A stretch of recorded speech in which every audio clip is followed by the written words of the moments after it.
Kuku Raadios välja öeldud seisukohad ei pea ühtima Kuku Raadio seisukohtadega.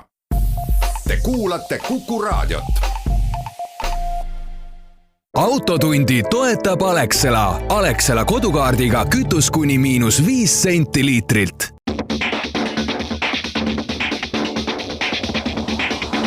Autotund. See on saade sulle, kui sul pole päris ükskõik, millise autoga sa sõidad. Tere kuulajad, Autotund on eetris. Te kuulate seda saadet Kuku Raadiost, siis te kuulate seda ju ometigi jaanilaupäeval. Loodetavasti olete turvaliselt teel või juba kohale jõudnud sinna, kuhu te lähte.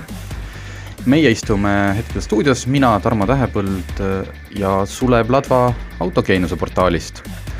Vaatame mõned uudised, siis räägib Sulev, miks ta käis suurte ja võimsate autodega mööda Eestit sõitmas ja proovisõidus on Seat Leon. Uudistest räägime, kuidas sa saaksid omale Lamborghini Diablo seinale riputada, korraks rahunemispeatusest, ühest väga erilisest Land Rover Defenderist, siis nimed lähevad veel keerulisemaks, räägime ka Donkerworthist ja siis gaasiseadmega Daciatest.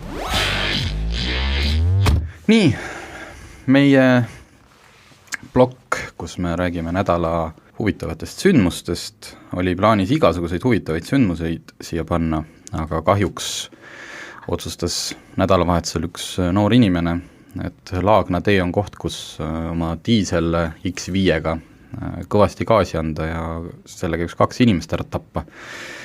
Mõtlesin, et puudutada seda teemat ei tahaks ja puudutamata ka ei saa jätta. Selline loll olukord.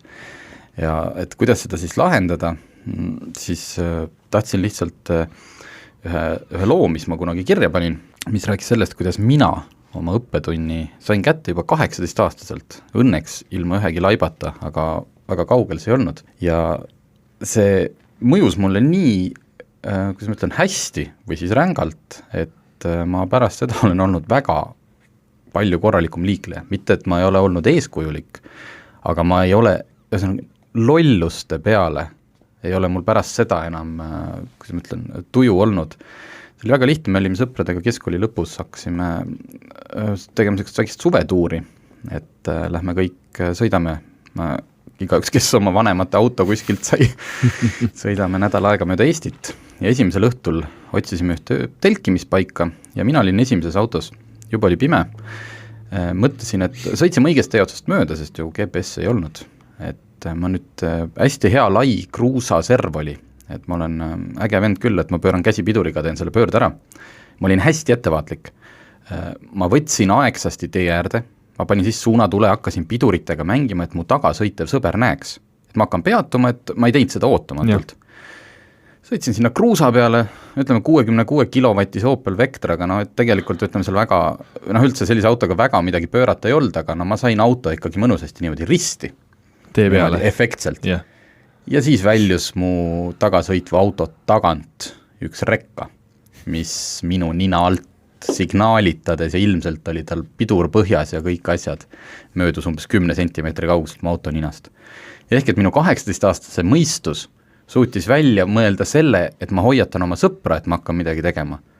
Aga sealt samm edasi, et ma vaataks näiteks, mis seal veel võib olla, selle peal ma enam ei tulnud.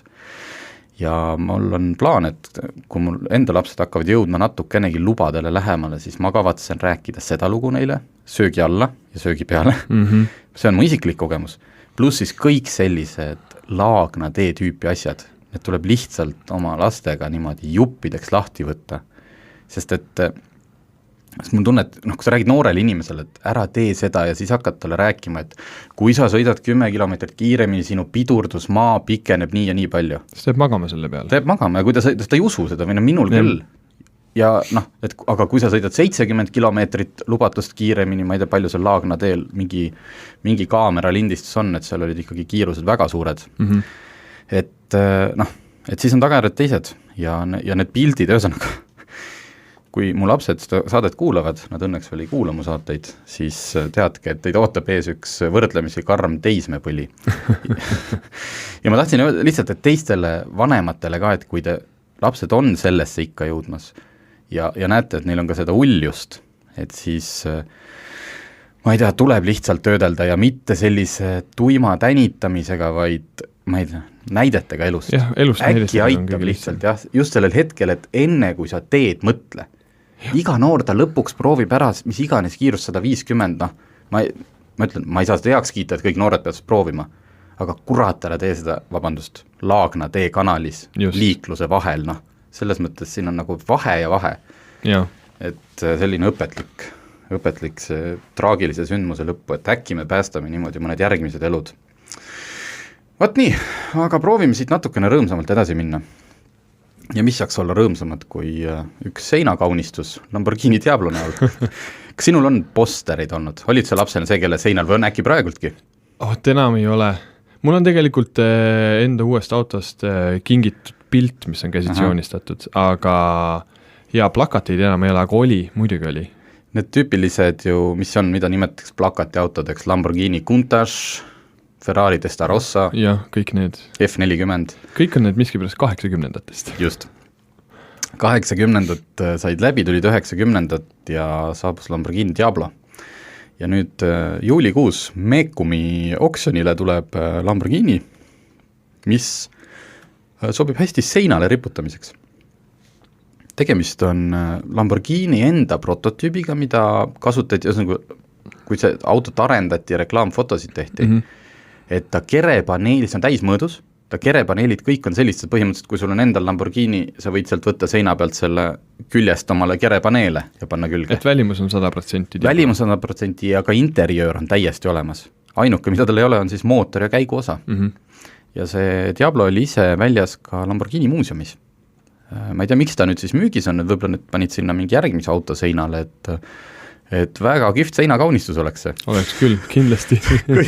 Kõige stiilsem, seda ta on väidetavalt ka mitutes ajakirjades ka olnud sees nii-öelda sellise poseeringuga, aga ma ütleks, et kui kuskile lollilt oma raha raisata, siis noh, et kui me võtame asjad, mida inimesed teevad oma autodega, ma ei tea, panevad teemantist käiguga kanginupud või siis, ma ei tea, minu arust seinale üks Lamborghini Diablo panna on ikkagi väga, ma ütleks, et see on stiilne. Täiesti nõus. See on loll, aga see on väga stiilne. Aga stiilipuhas. Ja ma tean ühte, siit saame üle minna kohe teise uudise juurde, et kes seda autot võiks tahta seinal riputada, on Top Geari üks uutest saatejuhtidest, Paddy McInnes. Top Geari praeguses paaris hoojas on nüüd siis Chris Harrise kõrval Paddy McInnes ja Freddie Flintoff. Paddy McInnes esiteks, ta on koomik ja näitleja ja eriti lahenda selle poolest, et kui sa vaatad seda Top Geari ilma subtiitriteta, isegi ingliskeelseteta, siis see on ikka... Võib olla keeruline aru saada tema aktsendist. Tal on ikka see nii põhja Inglismaa aktsent, et siis kujuta ette, paneks mingit võro keelt rääkiva inimese Eesti seda mingit telesaadet juhtima. Väga keeruline. Aga uue Top Geari seeria filmimise käigus olid need samad 80-ndate staarid, Ferrari F40, Jaguar XJ220 ja Diablo, tegelikult vist küll 90-ndad. Ja need on 90-ndad. Selline ilmselt neil see tavaline mingi features sisu lugu, midagi nad seal teevad nendega, aga siis kahjuks Paddy McInnes, nagu ta ise pärast Instagrami videos ütles, et ta sai nüüd teada, kui vähe tahab Lamborghini V12 kohtuda väga tugeva vihmasajuga. Lihtsalt tal läks see kurvis käest ära. Väidetavalt ei ületanud ta loomulikult kiirust, mida ma isegi võib-olla usun, seal lihtsalt ongi, et ma arvan, et ta andis lihtsalt valel hetkel gaasi. Ja ma arvan, et sellise autol ei ole väga palju vaja, et mingi vihmasel teel lihtsalt ära minna. Ja kuigi Freddie Flintoff ja Paddy McInnes teevad ka seal sõiduasju kaasa, siis ilmselgelt praeguses seerias on Chris Harris see, kes teeb kõik need kiired sõidud rajal.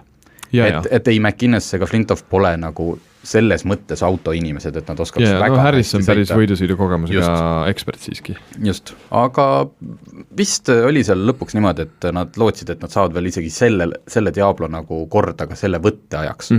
Et ei midagi traagilist, aga ütleme, Paddy McInnesil... Et lihtsalt kosmeetiline rohkem. Jah, hea lugu, mida rääkida. Täpselt. Teeme väikse pausi ja oleme tagasi.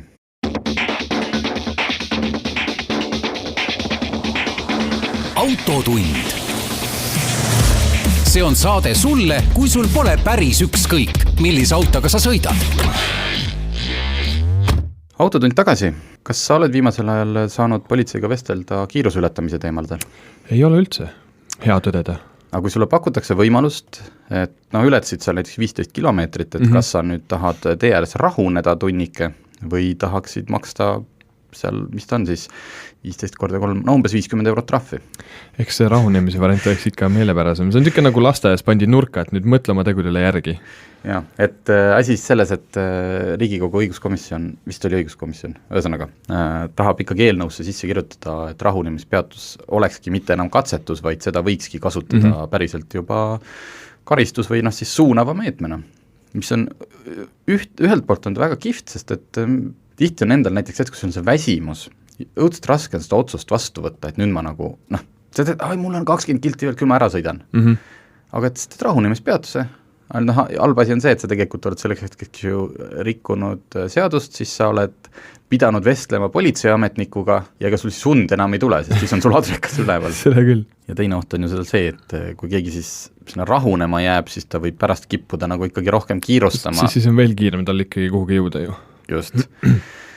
Selles mõttes, et ega siin nagu mingit head või halba sellest sündida ei saa, et aga päris tore lahendus. Ma mõtlen, et mis karistusi veel võiks trahvi asemel. Minu arust, see ei ole väga ohutu, aga ma ise mõtlesin välja selle, et politseiametnik ulatab sulle näiteks musta prügikotti ja lased siit kilt ühelt poolt ja kilomeeter teiselt poolt ja korjad prügi. Miks mitte? Jah, lihtsalt see on see, et ta ei saa, äkki seal tee ääres on ohtlik ja siis ta peaks sulle vesti andma ja siis ta peaks sulle sinna mingid märke panema, aga ma ei tea, kõnni metsa, korja sealt prügi. Miks mitte? Muidugi.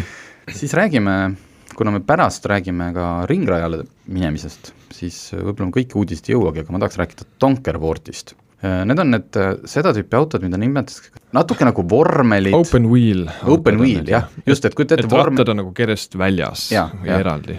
Daria Latom, Caterhamid, Lotus 7-ist vist hakkas pihta see kõik kunagi. Siis üks selline on ka Donkerworth, mis ehitab nüüd niivõrd karmi open wheel auto, mille on väga kergesti hääldatav nimi, see on Donkerworth D8 GTO JD70. Palun, väga hea. Veereb keele pealt välja. Võib-olla võib seda nimetada lihtsalt GTO-ks. See JD70 tähendab ettevõtte asutaja Joop Donkerworthi 70. sünnipäeva ja sama palju neid autosid tehakse. See auto mootor on Audi 5-silindriline, 2,5 liitrit, mitte üldse palju, turbo küljes, 422 hobujõudu, täiesti tavaline. Jah, see on see sama mootor, mis on RS3-s. Just, et siuke tavalised luukpärad teevad, mitte tavalised, aga kiiremad, väga teevad sama palju. Ja aga 0-100 läheb ta 2,7 sekundiga, 200 tuleb kätte 7,7 ja tegemist on manuaalkastiga autoga. Ja miks ta seda kõike niimoodi teeb, on loomulikult see, et ta kaalub ainult 680 kilogrammi. Aga kuigi ma olen siin numbreid pildunud, siis kas see kõik ei ole uudis? Uudis selle loo juures on see, et see auto kurvi kiirendus, seal on see lateral acceleration on inglise keeles, ühesõnaga see jõud, mis autole ja juhile mõjub kurvis, mis tõmbab siin nagu kurvi väljapoole surub, on 2G-d, mis ei ütle mitte kellele mitte midagi. Kuniks ma toon näiteks näite, et ühelt lehelt ma leidsin Porsche 911 GT3 RS, mis on sisust Porsche 911 nagu tippmudel. GT2 RS vist on nagu veel.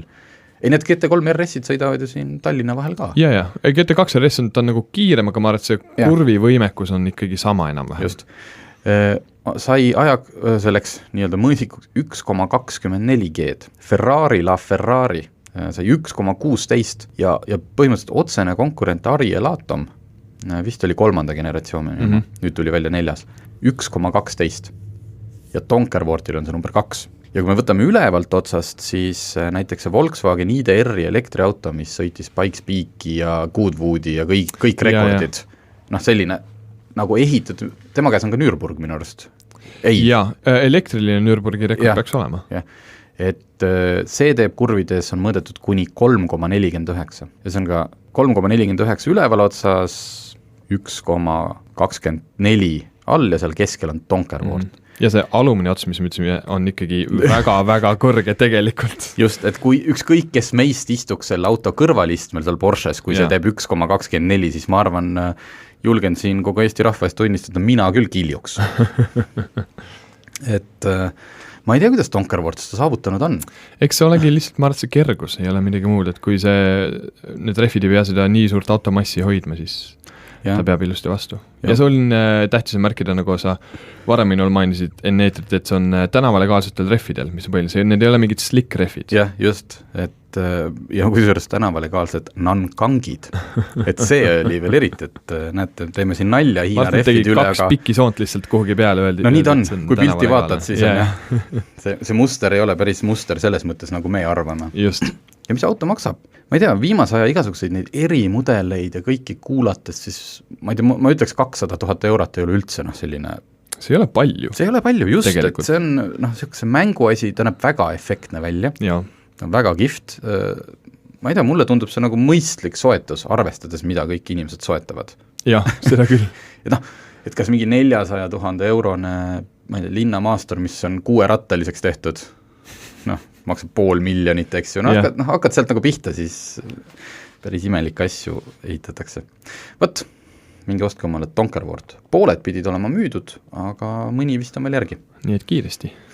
Kiiresti räägime veel, et käisin vaatamas reedültel Land Rover Defenderit, mille puhul on eriline on see. See on üks ümber ehitatud, 2,5 aastat on selle ehitamisega tegeletud ja see on tüüpiline näide projekti autost.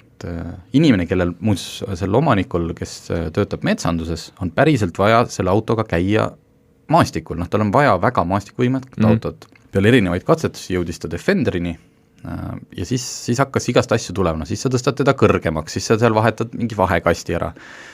Siis on seal ülekandearvud või mis asjad seal olid kõik pekkis, siis tähendab seda, et sul maanteel see auto müriseb, undab, tal pole jõudu enam, ühesõnaga. Kõik see asi jõudis selleni, et lõpuks võeti ette mootorivahetus. Et Land Roveri 136 hobujõulise asemel läks sisse Mercedes V6 diisel, ühesõnaga. Aga lihtsalt see lugu, mis sinna juurde räägiti, kuidas siis 6 kuud mingid Carfoxi tehnikud. Niimoodi, et sa hakkad, mõõdad välja ja see mootor mahub sinna, siis tuleb, et käigukast on teine ja see hakkas seal, kuni selleni, et siis ei saa see Mersu mootor, siis tuleb talle selgeks teha need rattad, seal, kuidas see ABS töötab, kuidas ESP töötab, rool tuli välja vahetada, sest rooli küljes oli mingi elektroonikaandurid, mis mõõdavad rooli nurka, võrdlevad seda, mida ratas teeb. Et mingi hetk toodi Silver autost üks tüüp, kes lihtsalt hakkas kuskil ajus ümber kirjutama ülekandearve, et see mootor saaks aru, et tal on teistsugused rattad ja see on õpetlik lugu, et 3000 töötundi. Et see ei ole lihtsalt, et paned mootori sisse ja sulle see on iga projekti auto nagu lugu on see, et ma teen midagi lihtsalt ja siis... Aga see elektroonika, see on see kõige aegnõudvam asi tegelikult. Just, et tihti mõeldakse, et miks ei tehta neid restomood autosid, et jumal lihtne, võtaks mingi hästi ägeda vana auto ja paneks sinna hästi ägeda uue mootori sisse. Nüüd ma sain aru, ma olen ise seda mõelnud, et see ei ole väga lihtne. Sellepärast vist ongi Ameerika autodel need crate mootorid või need, mis sa nagu otse kastist, mis on juba niimoodi ehitatud, et nad ilmselt saavad aru erinevatest ratastest või tal ei ole seda nii... Et võimalikult vähe elektroonikat ma kujutan ette, et mootor läheb tööle. Kõiki Dacia autosid saab edaspidi tellida ka gaasiseadmega, kusjuures LPG, mitte CNG, ja see maksab kõigest 230 eurot juurde. Ja mulle, miks on see uudis oluline, mulle lihtsalt meeldib see Dacia lähenemine, et kui me oleme läinud selle, kuvand on säästubränd. Just. Ja ma ütleks, et nende Dacia Duster on väga hea maastur.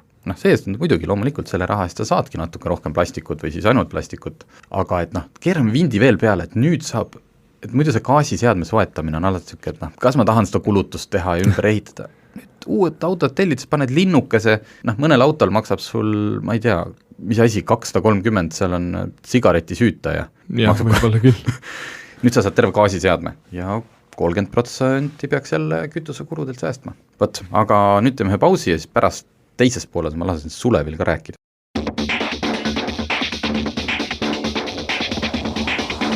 Autotund.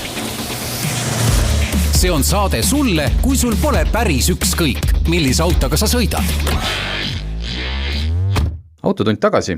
Alustame siis sellest, kuidas Sulev oma nädalavahetust veetis. Mina käisin sõna otseses mõttes ümber Eesti autotripil, mille nimi oli Eesti Gran Turismo ja mida korraldas Eesti rallilegend Margus Murakas. Nii, kas autod olid ralliautod ja Muraka poolt või oli iga mees oma autoga, et see, mida sa ise said sinna võtta, sellega sa olid, et see oli 2 nädalatust neil järjest, mina olin teisel üritusel ja nad tegelikult Gran Turismo esimest korda tegid eelmine aasta, kui nad käisid Põhja-Itaalias, kus olid ka huvilised, et olid hotellid ja kõik tripid olid bookitud ja siis vist treileriga veeti autod kuhugi äkki Lõuna-Saksamaal ja siis sealt mindi edasi läbi Austria. Ja neil oli see aasta plaanis päris palju mitu, et oli Hispaanias ja Šveitsis ja Lõuna-Prantsusmaal ja nii edasi, aga kuna kõik piirid on kinni, kõik tripid jäid ära, siis nad otsustasid teeme Eestis. Ja esimene müüs väga kiiresti välja, umbes vist äkki 1-2 päevaga ja teine müüs peaaegu sama kiiresti välja. Et ja siis mina võtsin osa teisest grupist ja siis seal oli igati tore ja kirju seltskond, kõik tulid omade ägedate sportlike autodega ja sõitsimegi mööda Põhjarannikut, Peipsi äärde, Lõuna-Eestisse, Pärnusse ja mööda Läänerannikut tagasi, et sa otsa mõttes ring peale. Mitu kilomeetrit see tuli? 1300 umbes, seal on ka muidugi ringraja kilomeetrit sees, aga ütleme keskelt läbi 1300 kiltse. Okei, aga hakkame algusest peale, et mis eristab nagu seda üritust võib-olla tavalisest autotripist, et kas see on see, et sinu eest on kõik ära tehtud? Põhimõtteliselt küll, sest et kogu see marsruut on läbi käidud, kuna Margus Muraka poeg on mul hea sõber, siis ta veel pidevalt jagas update veel eelnevad nädalad, kui ta käis kõiki neid teid läbi sõitmas ja uurimas, et kui Google Mapsil võib tunduda midagi head, siis kas see päris elus on midagi head, sa pead ikkagi päriselt vaatama. Et nad on kogu selle töö ära teinud, mis marsruudid, mis teed on need õiged, mida läbida. Ehk et sul on ainult mure on raha maksta selle tripi eest, sul on ööbimised, sul on kohad, kus me peatume, lõunasöögid, õhtusöögid, kõik on välja otsitud ja sa lihtsalt pead sõitu nautima. Tead sa või saad sa öelda, kui palju see maksab? See oli 2 inimesele natukene üle 500 euro. Okay. Koos ööbimine ja see ei olegi väga palju. Ja ringraja see broneering oli seal sees, et tegelikult muidugi see on ainult ööbimist maksaks kindlasti sootsam, aga arvestades, mis orgunn ja töö sinna läheb, et seda asja kokku panna, keegi on sinust töö ära teinud. Igati väärt. Nüüd on see küsimus mul otsa, et kas kaardi salvestasid ära? Et saada mulle pärast need, et kus ma tahaks ümber Eesti sõita väga ägedaid kohti. Mingi aimdus on olemas ja ja hästi palju teid jätsi meelde, sest Põhjarannik, kui minna nüüd Tallinnast järjest ida poole, on mul kuni sinna alt ja kanti, on mul üsna selge ja seal on väga palju toredaid teid. Kõik, mis sealt edasi läks, oli mine jaoks uus ja siis Rakverest veel lõuna poole ja Peipsi äärde, seal oli ka täiesti uus ja kohati ma üldse ei tajunud, kus me oleme, aga jube ilusaid teid leiti ikka küll. Kui palju osalejaid oli? Kokku oli 10 autot pluss siis Margus Muraka enda juhi auto nii-öelda. Aga kas see oli, et sõideti pigem koos, mitte nii, et siin on järgmine checkpoint ja kohtume tunni aja pärast seal? Kogu aeg koos. Et selle võlu ongi see, et oldi kolonnis ja sellepärast oligi, et tegelikult huvilisi oli palju rohkem, aga sa ei saa seda kolonni liiga pikaks ajada, sest et muidu on lihtsalt raske kõiki koos hoida.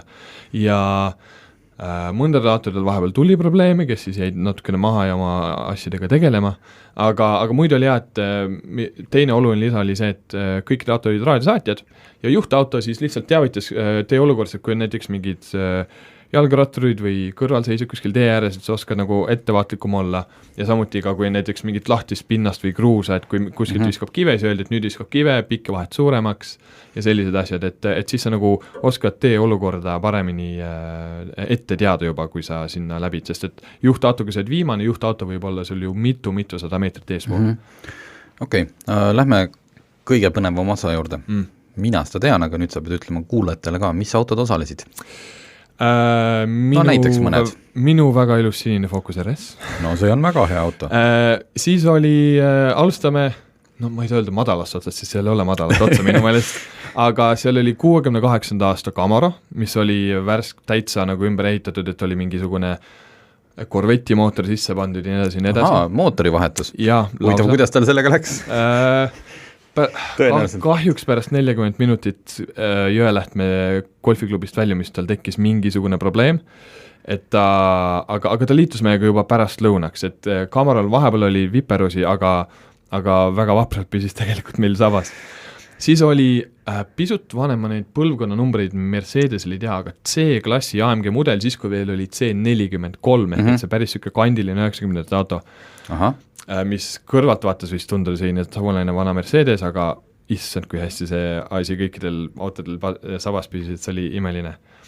Subaru VRX STI, kõige viimane, siis läksid asjad juba pisut karmimaks. Porsche Panamera Grand Sport, igatahes universaalvariant GTS.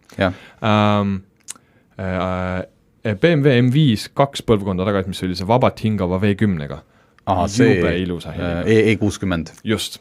Ta oli ilusat värv, ma nägin neid pilte. Jah, tumepunane selline, veinipunane. See vahetati Tartus S5 vastu, sest ta siis tahtis ka oma S5.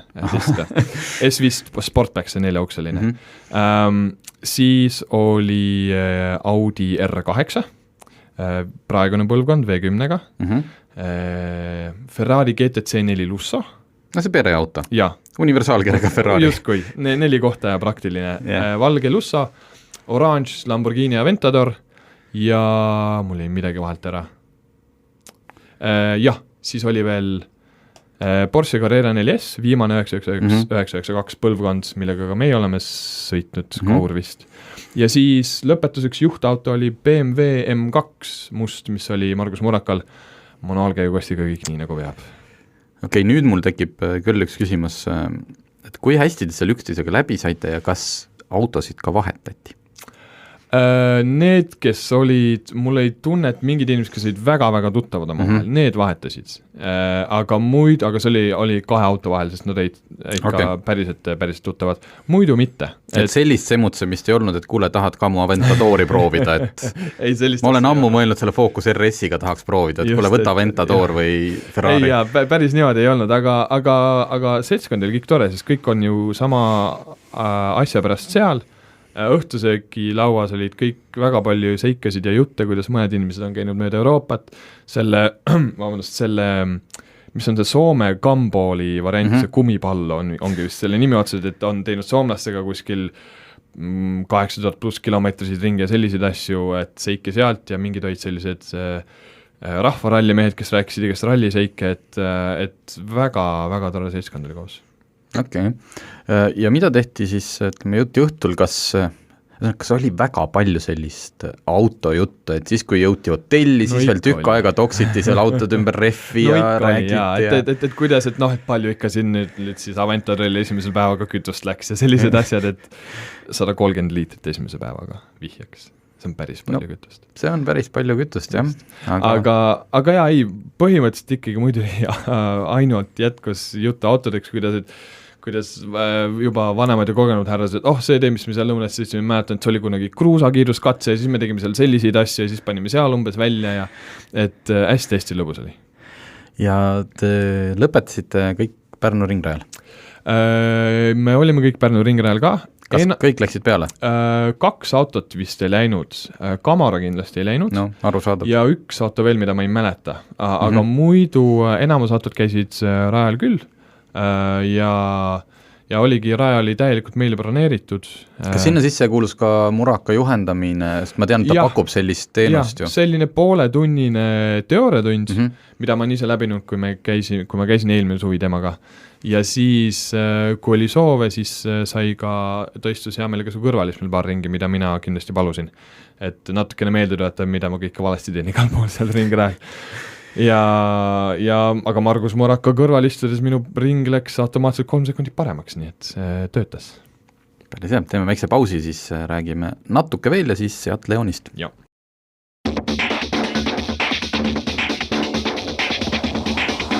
Autotund.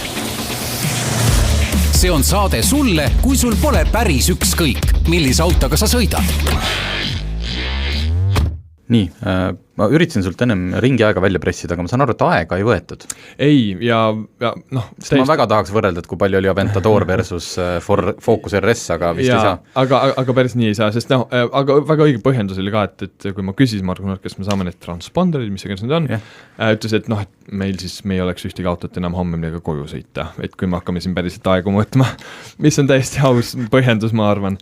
Et selles suhtes oli lihtsalt kõik sõitsid, et ringi nautida ja oma auto limiite ja enda limiite testida ja see oligi kõik. Et jah, ringiaegadeks ei saa midagi kahjuks rääkida. Aga kogu trip on minu meelest kõige ehedam näide, et sa Eestis leiad väga ilusaid sõiduteid. no see on kindel. Palju see enda kütusekulu tuli? Kogu tripi peal oli kuskil 16 liitrit 100-le. Okei. Ja nüüd sa oled, kuna ma su Focus RS-ist olen varem saates rääkinud, et nüüd sa oled seda küll ju saanud kasutada ikka põhimõtteliselt igas olukorras, mis Otstarbeliselt. Talv korraks, paar korda meil oli ikka talv, et said lund ka. Natukene lund, nii kui esimene lumi tuli, siis ma läksin hullama. Nii et oled siiamaani autoga rahul? Väga. Ja ringrajal on potentsiaal, et lähed uuesti või said kõik välja lasta, rohkem pole ei, nagu mul põnev? on tunne, et kindlasti tahaks veel, sest et ma tegin niimoodi, et olid alati sõbrad kõrvalistmel ja tegelikult mõned reisikotid olid veel pagassis, et ma arvan, et äkki mingi 100-150 kilo saab kergemaks auto, kui ma läheks täitsa üksinda, et isu on kindlasti veel. Mis seal kõige praegult nõrgemaks kohaks oleks, kui sa hakkaksid, nüüd, mitte nüüd projektiautoks ja mitte päris tuunima, aga kas rehv pidas, kas pidurid pidasid, kas... Kuna mul on Pilot Sport 4 Michelinid, siis need pidasid tegelikult hästi, aga jah, mingi hetk, kui sa 1,5 tundi rajal niimoodi 7-8 ringi kaupa teinud ja siis jahutanud, siis mingi hetk see piduripedaal läheb ikka päris pehmeks. Aga see on oodatagi, sest et ka Porsche inimesed ütlesid, et lõpuks läks ikka piduripedaal pehmeks. Ilm oli kuum ka vist? Oli küll, jah, soe oli. Okei, võtame nüüd hoogu maha, räägime Seat Leonist ja lisaks Gran Turismole Turismo. Miks ma Sulevi stuudiosse ajasin, tema on meil kogenud Seat Leoni omanik, eelmist põlvkonda sõitsid kaua? 4,5 aastat. Nii et kui see ei ole kogemus, siis mis on? Eriti kui inimene teab autodest ja oskab ütleme, seda 4,5 aastat kuidagi tagasi vaadata.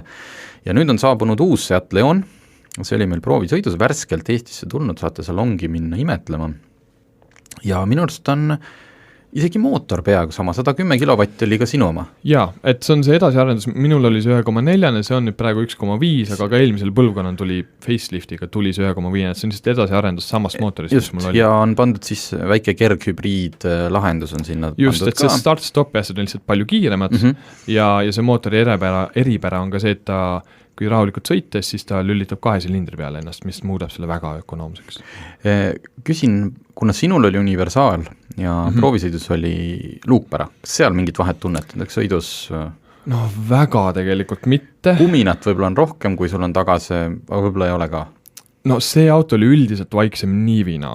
Mul on tunne, kui eelmine põlvkond, sest selle interjöör, räägimegi nüüd siis sellest, selle interjööri tegelikult selle kvaliteet oli kindlasti parem ja selle disain oli küll selline, et võib-olla on palju öelda, et ta astub Audile kandade peale, aga visuaali ja disaini mõttes peaaegu küll. Sa mõtled sisu, jah? Just. Jaa, sisu osas ma pean nõustuma, et see lahendused, et ma pean selle jälle teemaks võtma, et nüüd ma olen sõitnud kõigi 3, mis on sisuliselt mõnes mõttes vennad või õed, on Golf 8, siis Seat Leon ja siis Škoda Octavia. Uus. Et Octavia küll tundub väljast suurem, aga ta on ikkagi sama platvormil ja ta on sisuliselt sama hinnaklassi auto. Ta lihtsalt on nendest kõige praktilisem.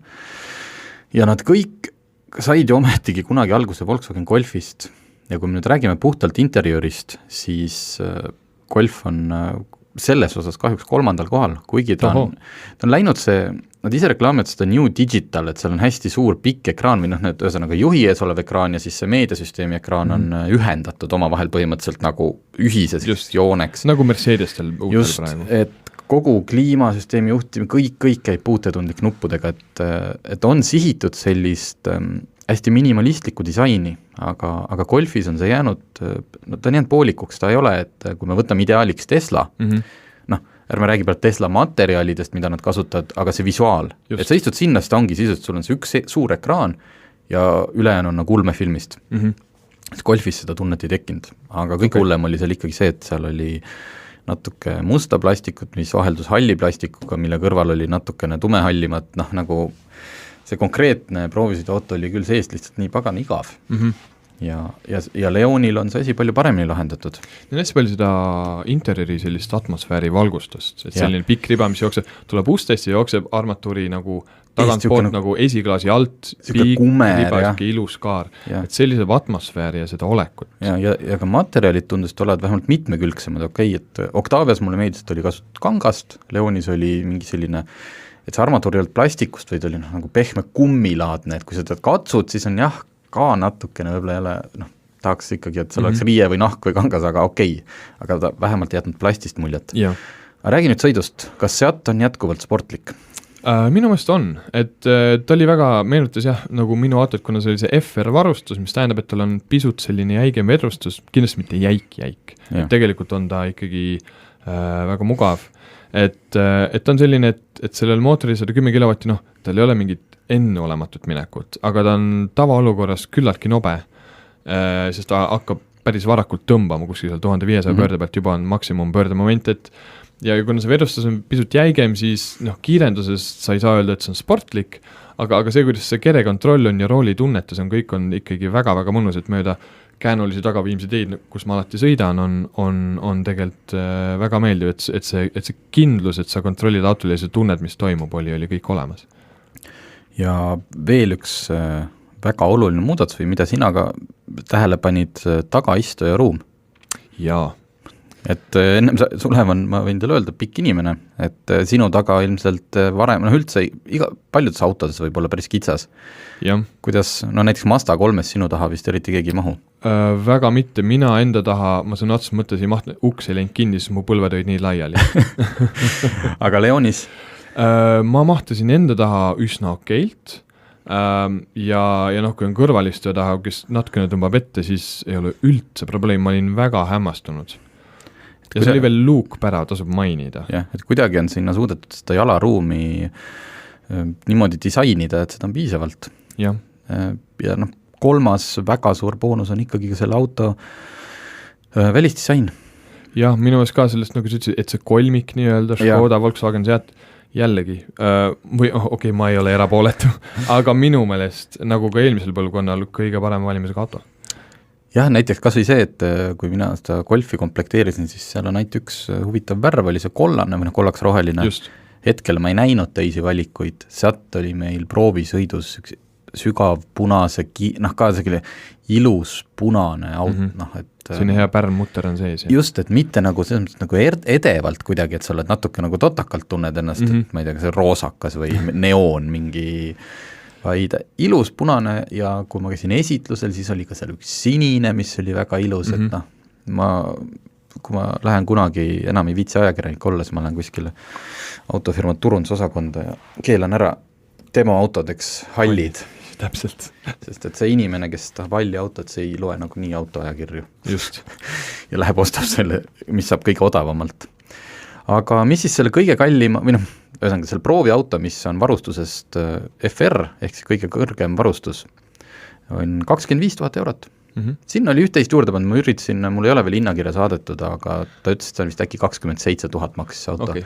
No see hinnatõus on siis ikkagi paar tuhat eurot, sest et minu auto oli hinnakirja järgi oli 25 juba lisadega, et minust FR algas seal 22 juurest. Et see on selline inflatsioon. See on inflatsioon ja uus generatsioon ja tegelikult see interiori kvaliteet on tegelikult kindlasti parem ja et sõidab vaiksemalt, et sa saad aru küll, kuhu see lisaraha läheb.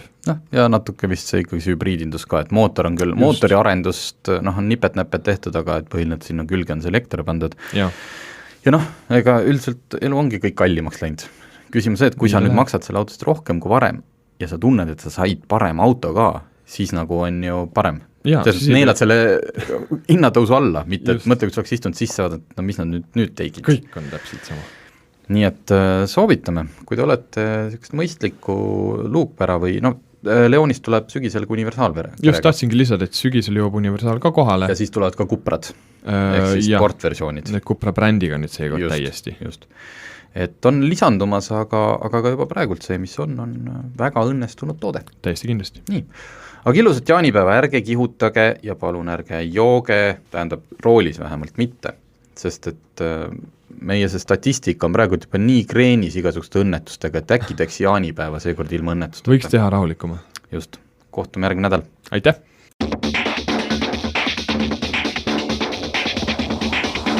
Autotund. See on saade sulle, kui sul pole päris ükskõik, millise autoga sa sõidad. Autotundi toetab Alexela. Alexela kodukaardiga kütus kuni -5 senti liitrilt.